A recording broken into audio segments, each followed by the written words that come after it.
Today on Toy Shiz, the Rat King returns from the sewers. Is he a good figure? We're going to find out.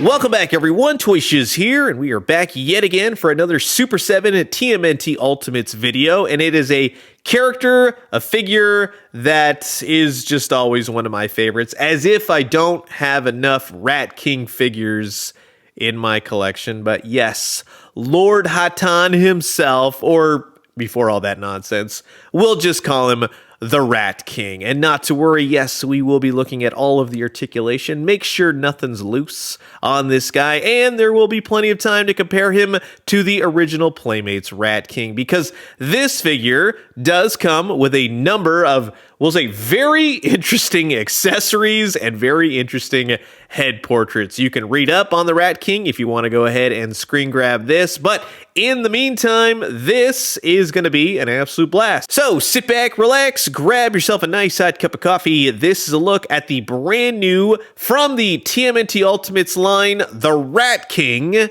by Super 7.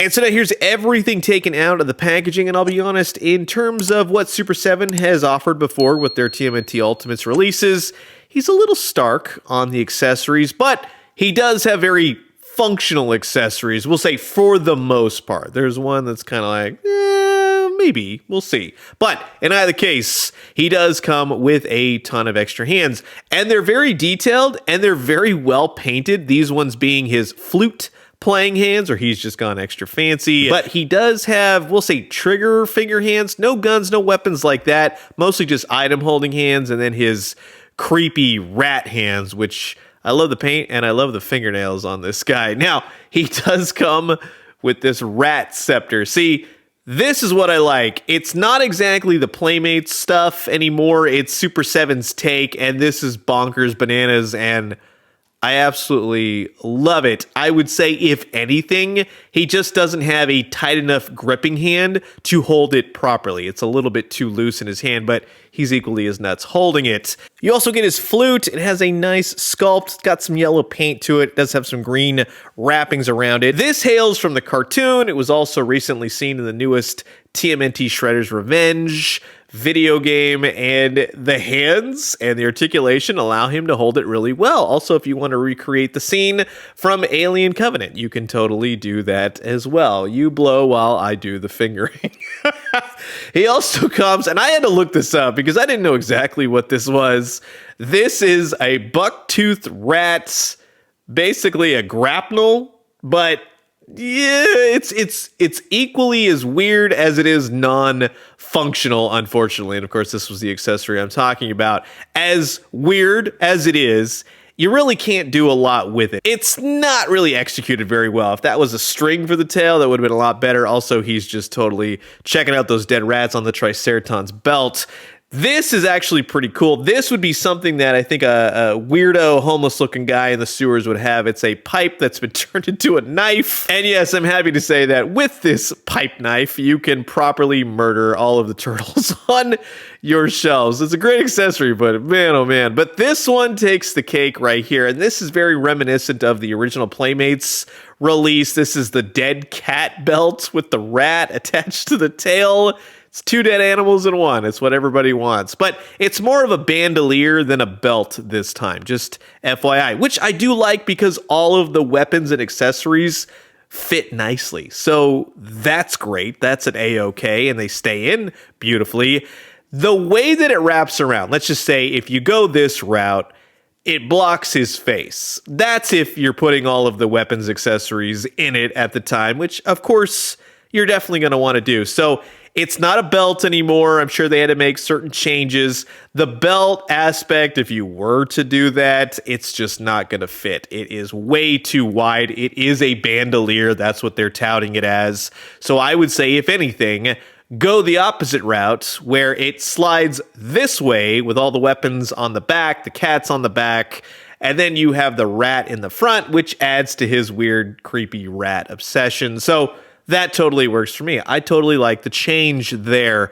Then you have some really amazing head portraits. The solemn face, and then this more Yes, I'm a homeless man in the sewers of New York City. The paint is great. The red eyes, his bald spots where he's torn his hair out, or he's given some to his rats as a hairdo. I don't know. But this one right here, also known as Hot Rat King across the interwebs when it was recently revealed, it doesn't do much for me. It's funny. I get it. It's kind of Shredder's Revenge. It's kind of anime-ish. It's kind of just, okay, that's a different take, which that's totally fine. Does it do much for me? No. Is it funny? Yeah, totally. When you look at these two head portraits together, it's like an episode of Intervention where you were a lawyer or something and then you did a bunch of crack and yeah, now you're looking like the Rat King. Speaking of which, this is a very cool figure. I'm really happy with it.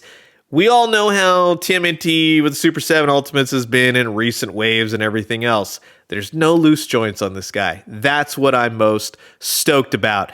The head portrait to his wrappings with the rat right here, it's loose, but it does not come off. It is glued in the back. So just FYI, you cannot remove it unless you tear it off.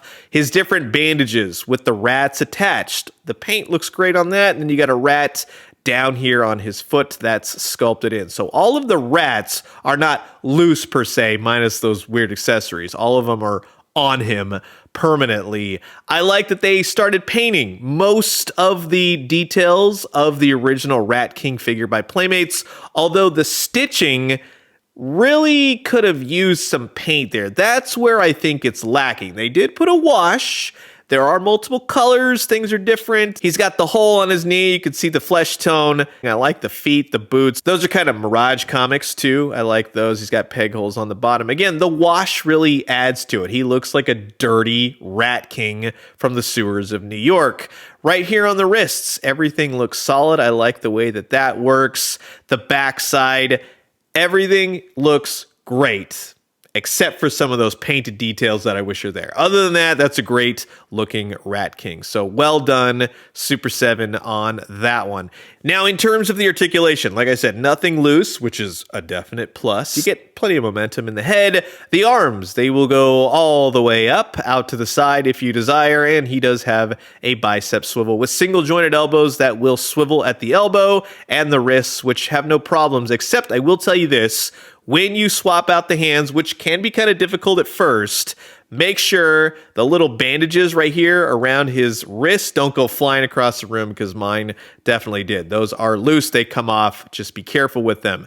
He does not have an ab crunch. He has a waist. It doesn't move besides that. He has this rubber diaper piece, which allow the legs to kick up really high, so that's nice. In case you want to do that. See, I don't understand. Sometimes with the articulation, like, ooh, it goes all the way up. Who cares? Who's doing that pose? The single jointed knees are okay, except for that area of the skin, which doesn't look that appealing. It looks kind of odd, but he does have his feet, and they will move up and down, left and right. They got ankle rock, and you'll have no problem posing him out, even as peg holes on the bottom in case you want to get him a stand. So overall, from the articulation to most of the paint to the accessories, pretty solid Rat King. And then when you want to pair him up, kind of do the comparison style with the original Playmates Rat King.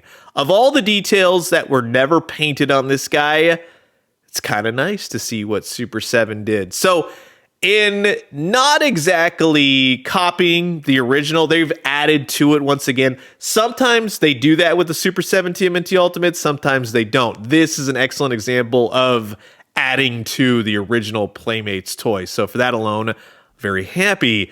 In terms of his height, he is now the largest, we'll say, humanoid figure, towering over Shredder and Casey Jones and everyone else, which totally works, which means, of course, he's going to tower over the Teenage Mutant Ninja Turtles, which, again, he looks more of a monster. He's supposed to be imposing, and I think that that totally works height-wise. And for those of you that were wondering, no, if you have the original foot jet ski, of which it's always my favorite thing to put the Rat King on there, like the video games, Turtles in Time and whatnot, no, he won't fit. He's entirely too big, but you can put his legs out and sit him down on it if you so choose. So that's going to wrap it up for my quick look at the brand new Super 7 TMNT Ultimates, the Rat King. And I will say that overall, if you're a fan of this Ninja Turtle line, of which there are a lot by a lot of different companies, Yeah, I think the Rat King will be right up your alley. He could have used a few more spruces of paints, that's for sure.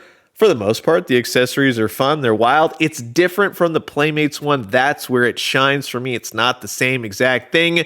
They've added to it. They put a hot Rat King head portrait for those of you out there that are just loving that. So you've heard my thoughts, and now I'm curious to know yours. Comment below. Let me know. Let's talk everything Rat King. And until the next one, of which I guarantee you will be looking at some more Super 7 Ultimates, I'll leave you with that. I'll talk to you soon. Adios.